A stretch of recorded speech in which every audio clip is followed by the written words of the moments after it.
Assalamualaikum warahmatullahi wabarakatuh.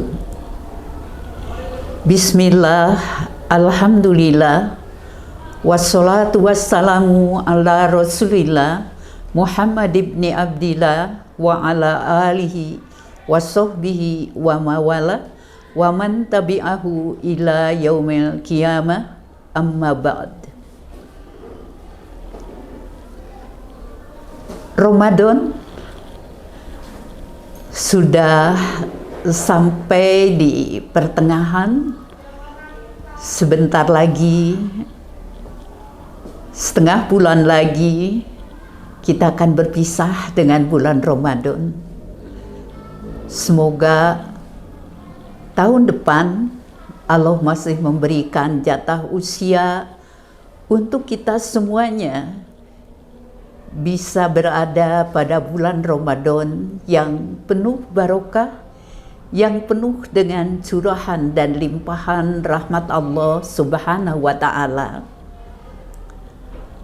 Para pemirsa sekalian, ikhwan akhwat fillah rahimakumullah, pada kesempatan ini karena dikaitkan dengan Hari Wanita, kalau saya enaknya menyebut Hari Perempuan ya, internasional.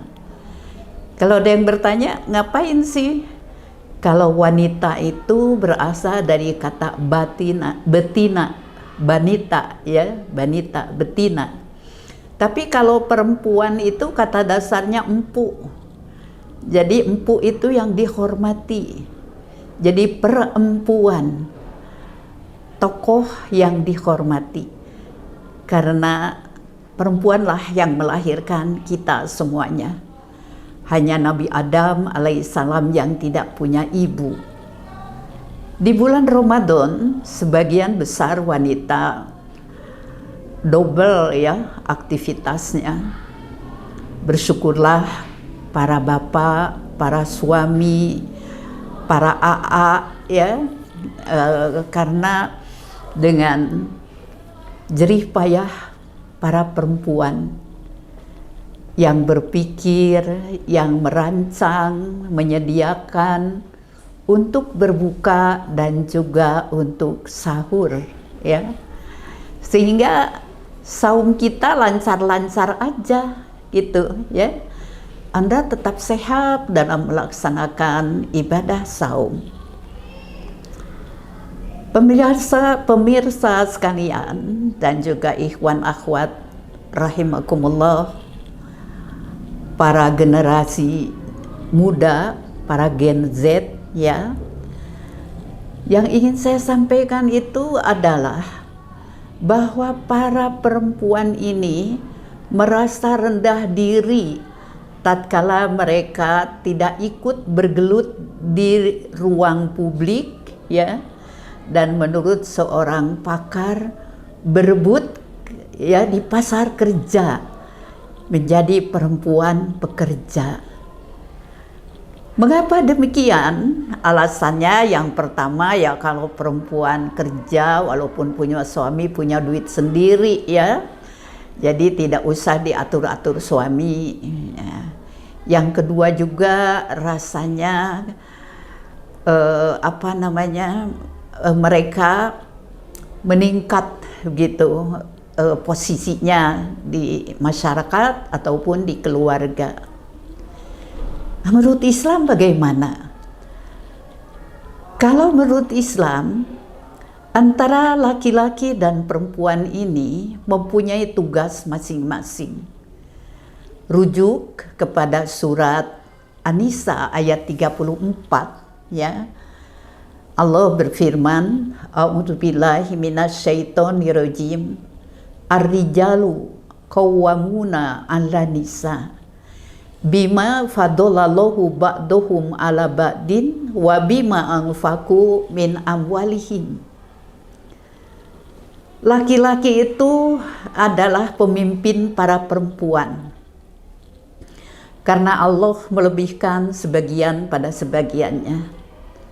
Dan laki-laki punya kewajiban untuk memberikan nafkah ya kepada keluarganya. Nah, hal ini juga ditekankan pemirsa sekalian, tatkala sebuah pernikahan dimulai, ya, di mana laki-laki halal mencampuri pasangan hidupnya itu tatkala sudah membayar atau memberikan maharnya. Dan mahar ini, ya, kalau kita lihat di dalam surat An-Nisa ayat 4 dan ayat 24, maaf, itu mempunyai 4 term, ya, ada 4 terminologi dalam mas kawin. Yang pertama adalah sodukoh, benar artinya. Jadi laki-laki itu harus bertutur yang benar, bertindak yang benar, begitu ya, berperilaku yang benar sebagai kepala keluarga. Tatkala seorang perempuan mempunyai suami yang membuat jengkel hatinya, ya, yang tidak bertanggung jawab, Nabi SAW bersabda, syarrun nas al-mudhaiqu alal ahli. Sejelek-jeleknya manusia itu laki-laki yang membuat sumpek, gitu ya, cek bahasa Sunda mah sumpek kepada istrinya. Yang kedua itu faridoh. Faridoh itu memenuhi kewajiban. Arti asal faridoh itu memenuhi kewajiban biologis, ya. Tetapi arti yang luas, kita mengambil arti yang luas, faridoh itu memberikan sandang, pangan, papan, pendidikan pada istrinya. Yang ketiga, mas kawin atau mahar dengan istilah ujur, yaitu penghargaan. Dalam ujur itu satu, hargailah perasaan perempuan. Dalam hadits yang diriwayatkan oleh Imam Muslim, Nabi bersabda, la takrohul banati fa innahunna mu'nisatul goliyat. Jangan menyumpahkan hati perempuan, ya, karena perempuan itu sangat halus perasaannya. Jadi jaga perasaannya. Yang kedua, dihargain itu apanya? Tenaganya, ya. Dan yang ketiga yang harus dihargai itu pikirannya. Jadi wa amruhum syura bainahum, dalam segala urusan di rumah tangga, ya, katakan saja bermusyawarah dengan istri. Dan yang keempat itu memakai istilah mahar atau mas kawin dengan istilah nihlah, itu kesanggupan berjasa. Nah, di sini ada masalah, pemirsa sekalian.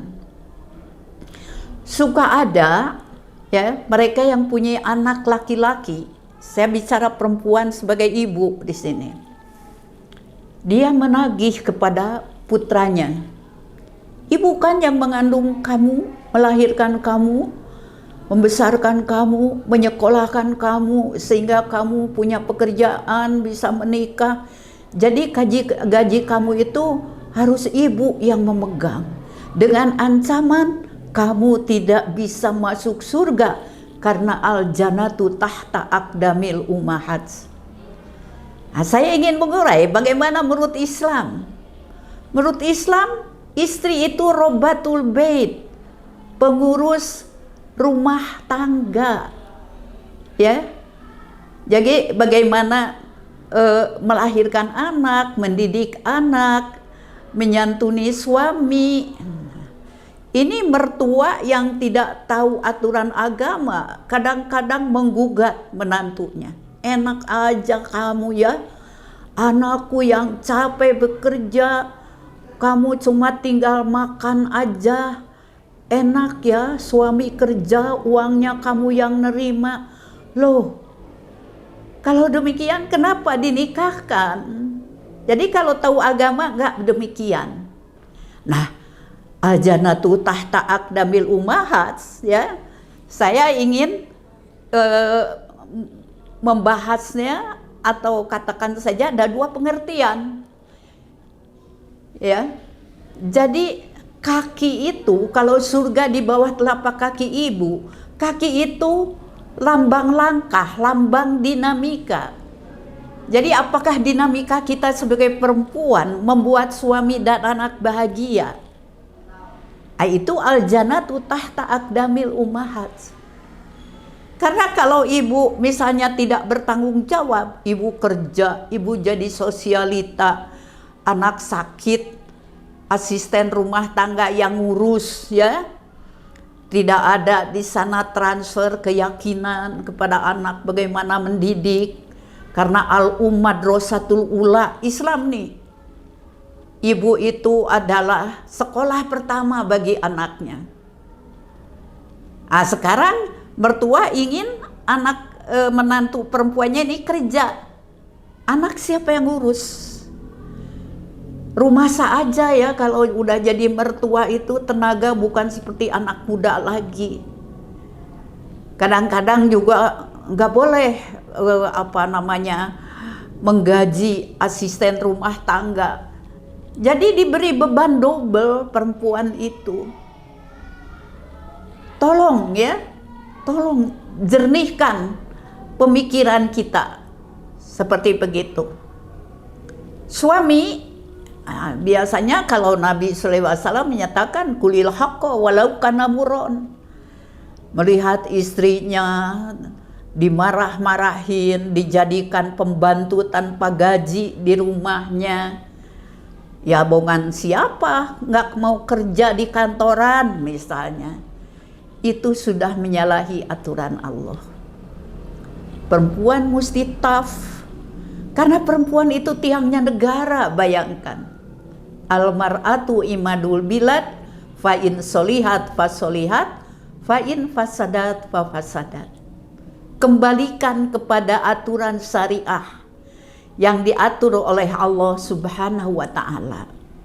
Ya, kalau kita berbicara ingin loh aku, kalau bicara Indonesia emas nanti, anak-anak muda yang berpendidikan, yang berkualitas, yang bermartabat, siapa pemerannya untuk menjadikan mereka generasi emas, bukan generasi cemas?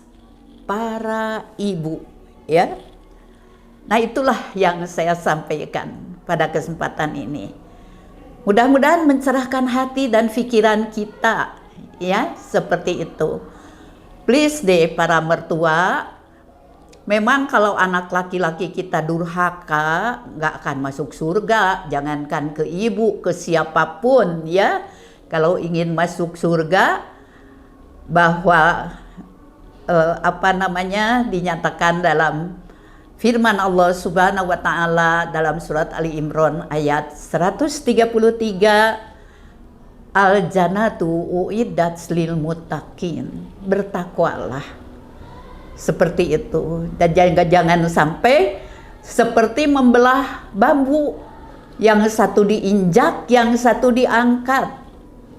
Sok, ya. Seperti itu. Mudah-mudahan bermanfaat dan mudah-mudahan tercerahkan hati dan pikiran kita. Para perempuan harus tahu dengan kudratnya. Sekian dulu. Mungkin pada kesempatan lain kita akan membahasnya yang lebih luas lagi. Wassalamualaikum warahmatullahi wabarakatuh.